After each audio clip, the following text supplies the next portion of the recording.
ஹே all வணக்கம். Welcome back to our channel. So இன்னைக்கு நம்ம ஒரு இன்ஜினியர் பத்தின ஒரு ஸ்டோரி தான் பார்க்க போறோங்க. அந்த டைம்ல அதாவது வேர்ல்டு வார் 2 நடக்கிறதுக்கு முன்னாடி இன்ஜினியர் ஆகுறதெல்லாம் பெரிய விஷயம். இந்த பையன் எப்படி இன்ஜினியர் ஆனாரு தெரியுமா? ஏன்னா அவர் அப்பா வந்து ஒரு மெக்கானிக். ஸோ அவர் கூடயே இருந்து இவர் இன்ஜினியரிங் விஷயங்கள் நிறைய கத்துக்கிட்டு அதுக்கான படிப்புகளையும் படிச்சிருக்காரு அந்த டைம்லயே. அப்படி அவர் படிச்சதுல அதுல ஒரு பேஷன் கிரியேட் ஆகி அவர் ஓனாவே ஒரு ஆம், அந்த டைம்லலாம் ஹார்ட்வேர் ஷாப் இன்ஜினியரிங் அதாவது பார்ட்ஸ் எல்லாம் கிரியேட் பண்ணுவாங்க இல்லையா, காருக்கு வெஹிக்கிள்ஸ்க்கான பார்ட்ஸ் கிரியேட் பண்ற ஒரு கம்பெனி ஸ்டார்ட் பண்ணியிருக்காரு. அப்போ அவர் ஒரு பார்ட் கிரியேட் பண்ணும்போது அது ஒரு பெரிய கம்பெனி வந்து ரிஜெக்ட் பண்ணிட்டாங்க. உங்களால இந்த மாதிரி பார்ட்ஸ் எல்லாம் கிரியேட் பண்றதுக்கான வேல்யூ இல்லை, நீங்க பண்றது எல்லாமே தப்பு அப்படின்ற மாதிரி சொல்லி அந்த கம்பெனி ரிஜெக்ட் பண்ணியிருக்காங்க. ஆனா அவர் விடலைங்க. அதுக்கப்புறம் நிறைய கிரியேட் பண்ணிட்டே இருந்திருக்காரு, நிறைய இடத்துல ரிஜெக்ஷனையும் ஃபேஸ் பண்ணியிருக்காரு. ஃபைனலா வேர்ல்டு வார் 2 வரும்போது எல்லாமே ஃப்ளாப். அந்த டைம்ல ஃபினான்ஷியலா வேர்ல்டே வந்து கிரைசிஸ் வந்து சந்திச்சிட்டு இருந்தது. அப்ப இவரு அந்த டைம் அந்த ஆப்பர்ச்சுனிட்டியை யூஸ் பண்ணிக்கிட்டாரு.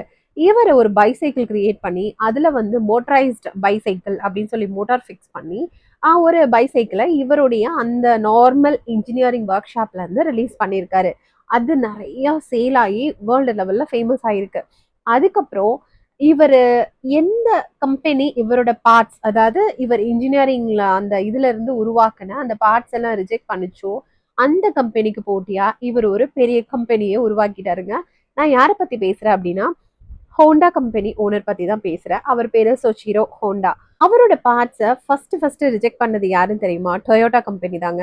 ஆனா டொயோட்டோ, நிசான் இந்த மாதிரி பெரிய பெரிய ஜெயிண்ட் கம்பெனிஸ்க்கு போட்டியா தான் அவர் கடைசியில ஹோண்டா கம்பெனி வந்தது. அவரோட ஃபர்ஸ்ட் ரிலீஸ் ஹோண்டா கார் வந்து ஒரு சின்ன பேசிக்கான காரா இருக்கணும், எல்லாருமே அதை வாங்கணும் அப்படின்னு ஆசைப்பட்டு ரிலீஸ் பண்ணாராம். அந்த கார் அவ்வளோ சேல் ஆச்சாங்க அந்த ஜெயின் கம்பெனிஸோட போட்டி போட்டு. ஸோ அவர் சொன்ன விஷயம் இதுதான். என்ன ஒரு இடத்துல ரிஜெக்ட் பண்ணாங்க, பட் அந்த இடத்துல நான் ப்ரூவ் பண்ணணும்னு ட்ரை பண்ணேன். அது மட்டும் இல்ல, அவங்களோட பெட்டரான பிளேஸ்க்கு நான் போகணும்.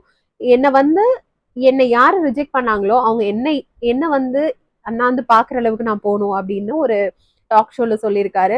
ஸோ ஹோண்டா அப்படின்ற அவருடைய பேர்ல ஆரம்பிச்ச அந்த கம்பெனி இப்போ வரைக்கும் நம்ம எல்லாருமே பார்த்துட்டு இருக்கோம் எப்படி அதனுடைய ப்ராசஸ் போயிட்டு இருக்குன்னு சொல்லிட்டு.